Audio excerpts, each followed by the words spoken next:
বাংলাদেশের এই মানুষটাকে একটাবার ছুঁয়ে দেখব বলে বহু কাল অপেক্ষায় ছিলাম। অবশেষে সেই স্বপ্ন পূরণ হলো। বছর 50-এর সুচিন্ত চৌধুরী চঞ্চল, ওরফে চঞ্চল চৌধুরী।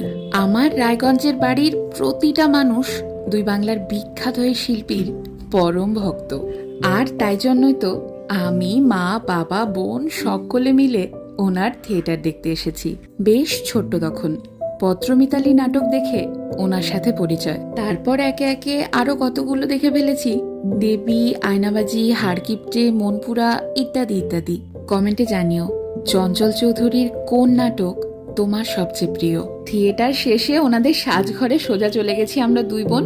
আমার বোন দেখা করে নিয়েছে প্রথমে, আর তারপর আমি একবার ছুঁয়ে দেখলাম এই গুণী মানুষটাকে।